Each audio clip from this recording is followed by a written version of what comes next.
¿Qué tal amigos? Cordial saludo. En esta oportunidad vamos a hablar de la falacia de la glosolalia. En la palabra de Dios se nos enseña que uno de los dones espirituales es el don de lenguas.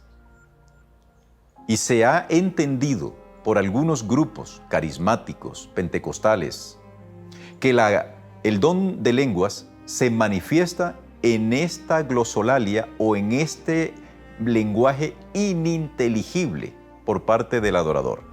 ¿Cuál ha sido la base de esta interpretación falaz del don de lenguas?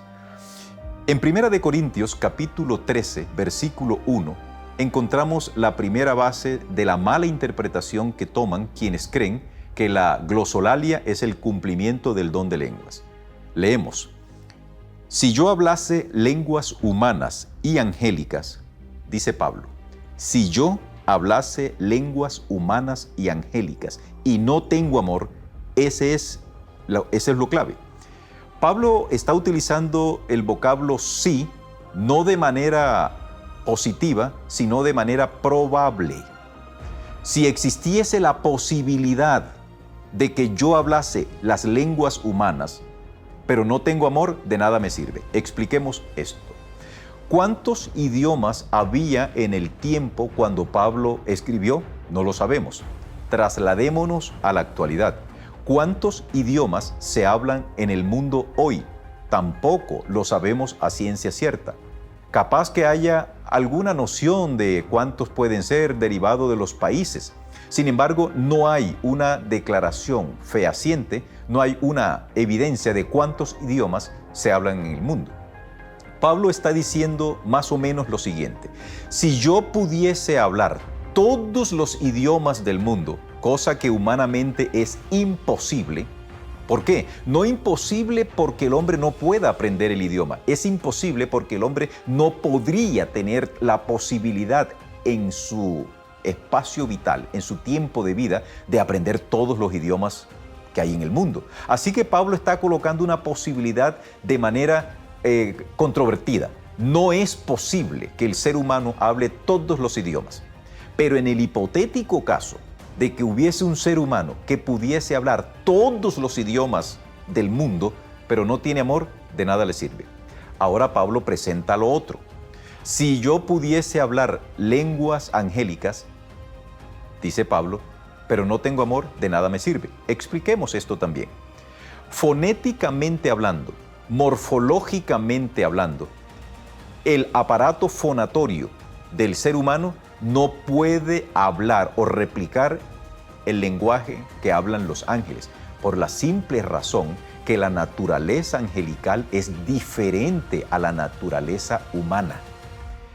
Si esto es así, el aparato fonatorio de los ángeles es diferente al aparato fonatorio de nosotros. Valga un ejemplo. En el libro de los Jueces se presenta un episodio muy curioso.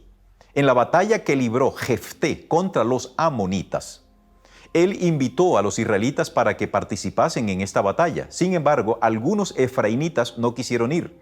Y entonces, ¿qué hizo Jefté? ¿O qué hicieron los hombres de Jefté? Se ubicaron en cierta zona estratégica por donde debían cruzar quien quiera que quisiera para el otro lado, cruzando el Jordán. Y colocaron allí una especie de alcabala, una especie de frontera. Y entonces los que venían huyendo, y estos les preguntaban, ¿ustedes son efraínitas? Sí, digan Shibolet.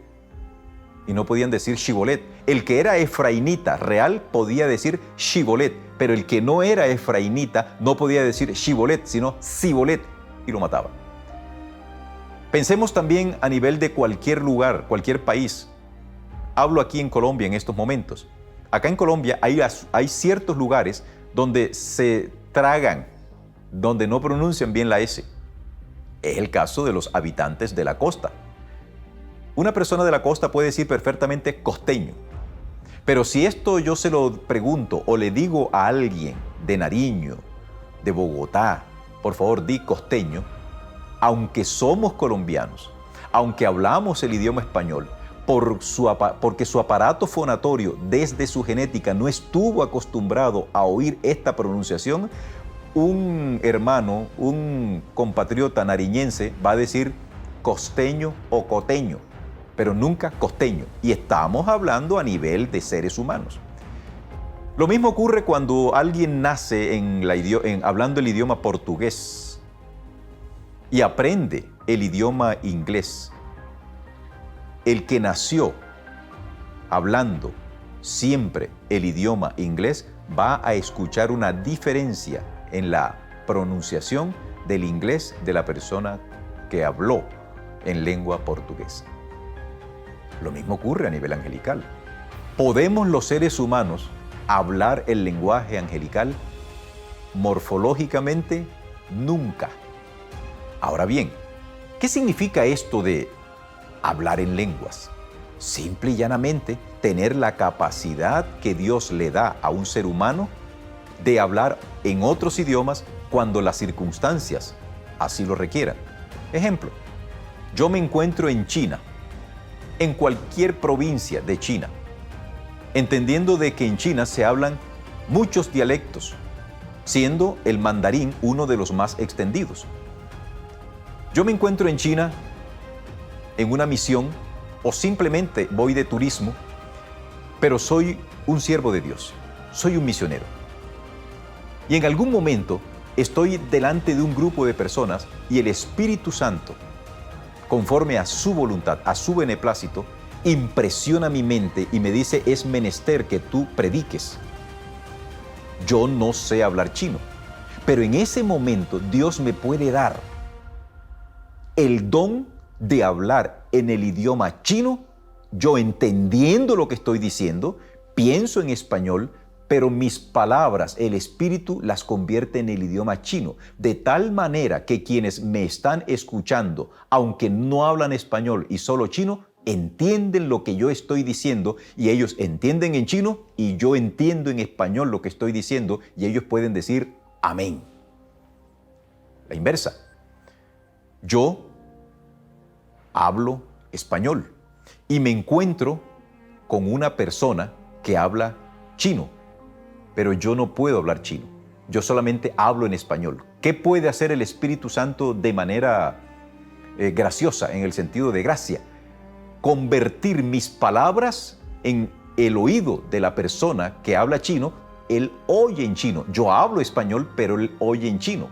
Son dos conceptos distintos. El primero, yo hablo español, pero puedo hablar en chino en cualquier momento. Lo otro, yo hablo español, pero el chino me entiende en su idioma. ¿Por qué decimos que es una falacia esto de la glosolalia? Vamos a otro texto que corrobora lo que ya estamos mencionando.